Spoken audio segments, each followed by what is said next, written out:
সূরা বনী ইসরাঈলের 85 নম্বর আয়াতে আল্লাহ রাব্বুল আলামিন বলেন, ওয়ামা উতিতুম মিনাল ইলমি ইল্লা কলিলা।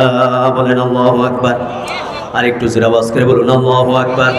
আল্লাহ রাব্বুল আলামিন বলেন, ও দুনিয়ার মানুষ, তোমাদের কাছে যে ইলম আছে, তোমাদের কাছে যে জ্ঞান আছে, সেই জ্ঞানটা হলো সামান্য। আমি আল্লাহর কাছে কত ইলম আছে, কত জ্ঞান আছে, একটু খেয়াল করেন, তাহলে বুঝতে পারবেন।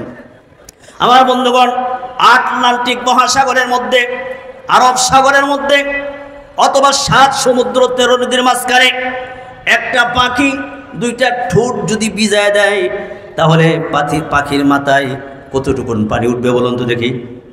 কতটুকুন পানি উঠবে? 5 কেজি না 10 কেজি? 1 ফোঁটা পানি উঠবে। 1 ফোঁটা পানি 1 ফোঁটাও থাকবে না, পড়ে যাবে। আমার বন্ধুগণ, পৃথিবীর শুরু থেকে নিয়ে কিয়ামত পর্যন্ত যত মানুষ আসছে এবং আসবে, সমস্ত মানুষের ইলম হলো পাখির মাথার মধ্যে যেইটুকুন পানি, ওইটুকুন ইলম হলো তামাম দুনিয়ার মানুষের। কি বলেন ঠিক কিনা? আর আমার বন্ধুগণ, সাগরের মধ্যে যেই পানি রয়ে গেছে, ওই ইলম হলো আমার রব্বুল আলামিনের। বলুন আল্লাহু আকবার। তাহলে আমার মালিকের কত ইলম, কত জ্ঞান আমার ভাইরা আপনার মাথায় ঢুকবে না, চিন্তার জগতে আপনি হারিয়ে যান। তাহলে বুঝবেন, এ সমঝানে কি বাত নেই, এ সমঝনে কি বাত হয়।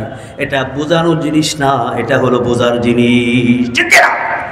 আপনাকে বোঝানো যাবে না কত ইলম আমার রবের কাছে আছে।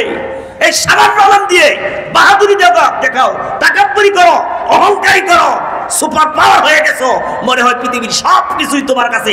না, সামান্য ইলম তোমার কাছে, এই ইলম দিয়ে বড়াই করিও না। কি বলে ঠিক কিনা? শয়তান তাকাব্বুরি অহংকার দেখাইছিল, ধ্বংস হয়ে গেছে। কি বলে ঠিক কিনা?